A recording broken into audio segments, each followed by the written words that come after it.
It may surprise you to know that I'm looking for the very first chapter of Hispanic or Latinx history in Milwaukee in the Indian Park neighborhood. Nowhere near what's considered the heart of Latino Milwaukee. To tell you why, we'll kick off this conversation at a drag bar. Yep, you heard that right. But for now, let's just say that over the course of 3 episodes, we'll meet a historian, an organist, and a drag performer as we talk about the remarkable life of the first Latino to settle here, almost 130 years ago. So stay tuned. I'm Mariano Avila, and you're listening to the first Crónica in our inter-season series, Here at Speaking Of, a podcast by Milwaukee PBS. Now let's get to that drag bar and meet up with my co-hosts, Alexandria Mack and Scotty Myers.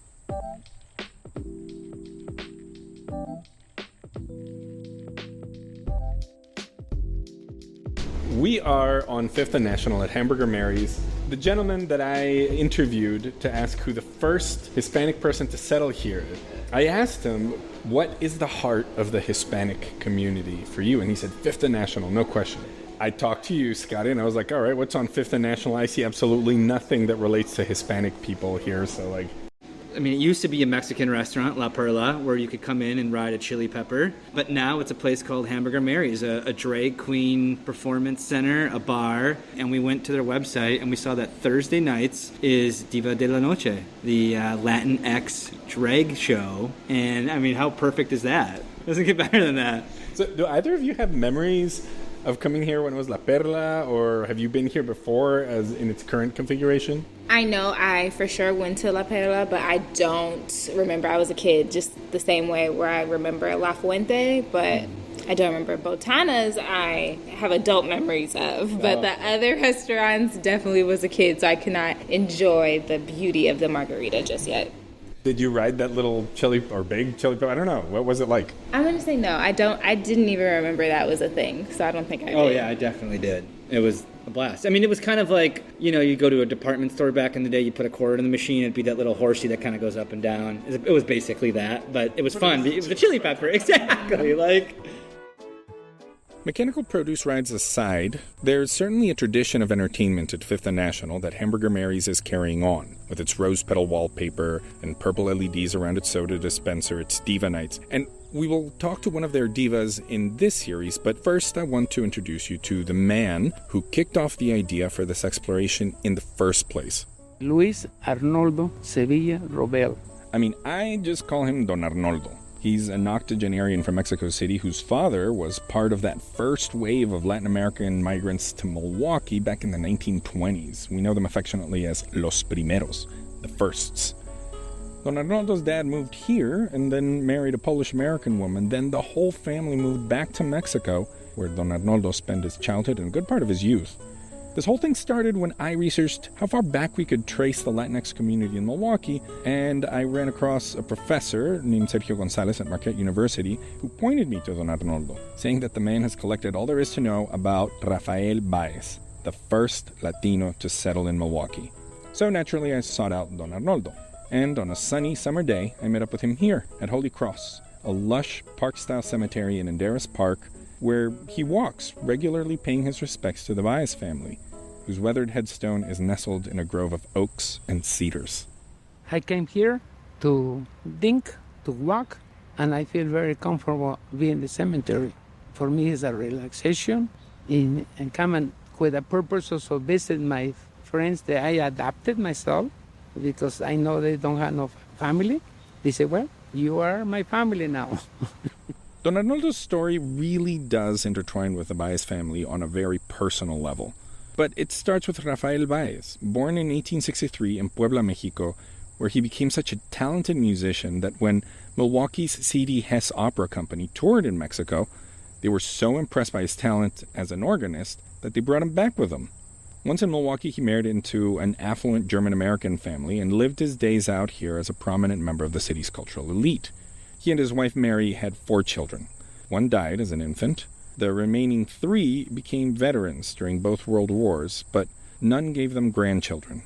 So Francis and Mary, the 2 youngest, lived together during their final years, and that's where the Baez family and Don Arnoldo became a single story. He wrote them letters and tried to interview them, but they rejected him at first. No, I went back again. No, they don't want to talk to you. For me to interview them, because for me, they were so special for being the first Mexicans born in Milwaukee. But they don't want to know that. They didn't want it to be Mexicans. That was the first thing. And then bothered me more. They said because they were Mexican, they don't feel like Mexicans. That's what the nurse told me about it. They said, no, they are Americans and they are German. Wow.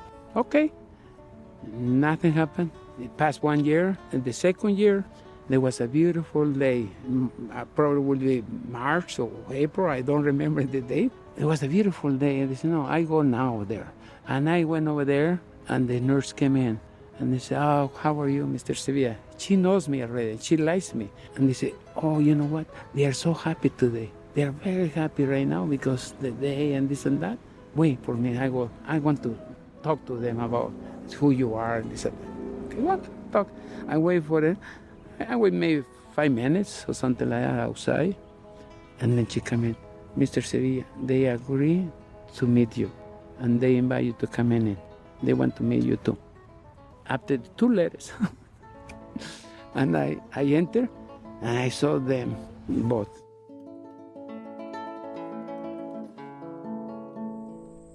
It was the 1980s and both Francis and Mary were getting up there in years, over 80 years old. So Don Arnoldo, who himself was only in his 40s, began a relationship with the Baez siblings, regularly taking them on walks or driving them to the lake, and all the while interviewing them and telling them about his research on their remarkable father.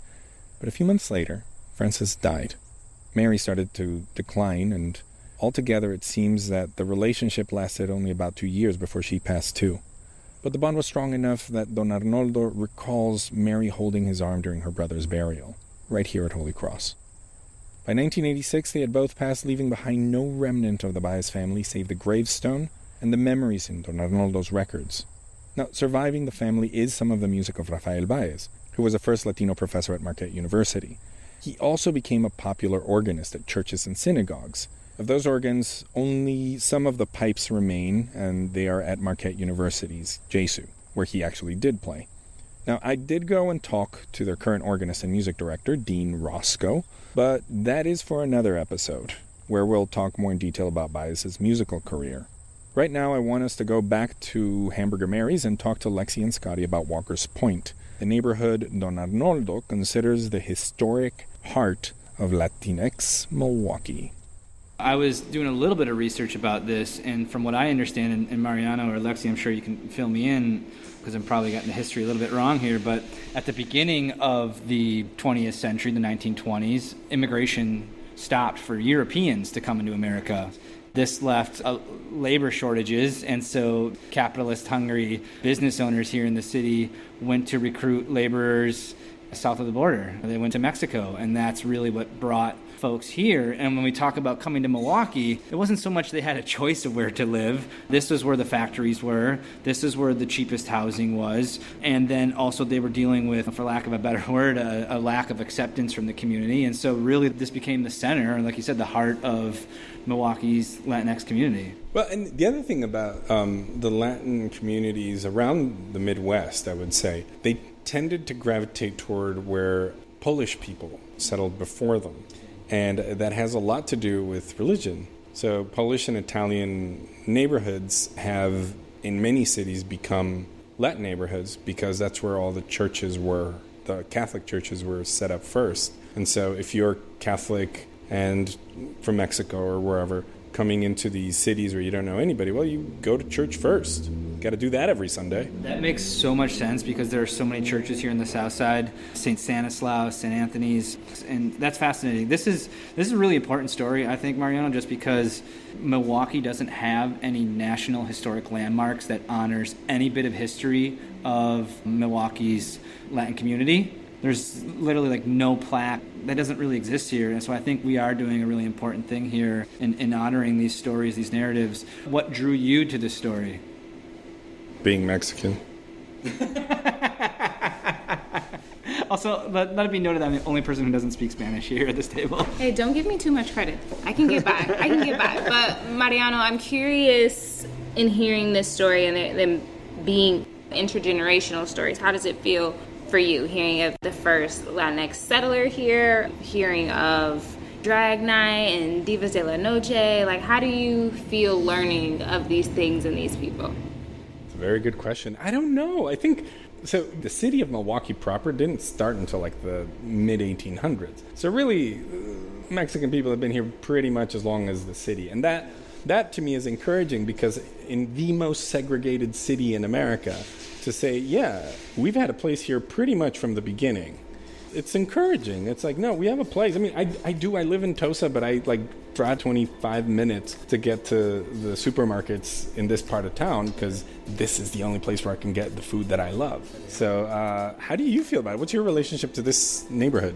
Growing up, I lived on the northwest side of Milwaukee, and I still live on the northwest side of Milwaukee. So I didn't frequent the south side that often, besides coming to get amazing food, of course. And now in my adulthood, I do come down here pretty often. And it's interesting because gentrification, and I feel like in my adulthood I've seen that, in the sense of I've had a friend who lived in a loft down here and the rent was like crazy prices, so we like helped move her in and we also helped move her out because it was getting priced out. But also just like the types of businesses, it's like you can have a Mexican restaurant right here, but then you also have like a non-Mexican restaurant that's like kind of random, or like a juicing spot or something, you know, a random ice cream place. I actually had my first therapist on this part of town, so it's just like that variety of like seeing the old and the new.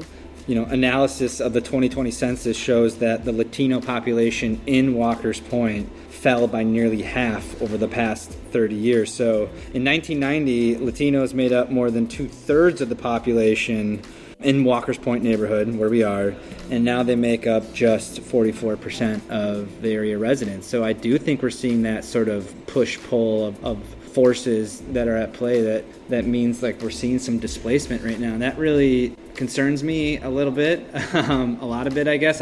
There's so much magic in these places, and I think Milwaukeeans are naturally like nostalgic. Like we always look back and it was always better back then, and we know that's not true. And I'm just afraid like in 20 years, I'm going to see this neighborhood and be like, oh, this is nice. This is a great building. This is a great restaurant. This is a great whatever. But man, 20 years ago, it looked like this. It felt like this. And so that's one of the things like I'm thinking about right now. On the flip side, it's worth thinking about the fact that Milwaukee's black and white populations are shrinking. People leave and pass away, and there just aren't enough babies to replace them. But the Latinx community, along with some of the Asian communities here in the city, are replenishing the population, adding children, workers, and students, the tax base of the future. And speaking of the future, we'll have to save the rest of this Crónica for the next 2 episodes. More on the bias story, our interview with Jesu organist Dean Roscoe, and our interview with Marbella from Divas de la Noche at Hamburger Mary's. So stay tuned. This is our inter-season series, La Crónica, The Chronicles of Milwaukee, here on Speaking Of, a podcast by Milwaukee PBS. I'm your host for these first 3 episodes, Mariano Avila. My co-hosts are Scotty Myers and Alexandria Mack, and our sound engineer is Grant Martin. See you next week, and thanks for listening.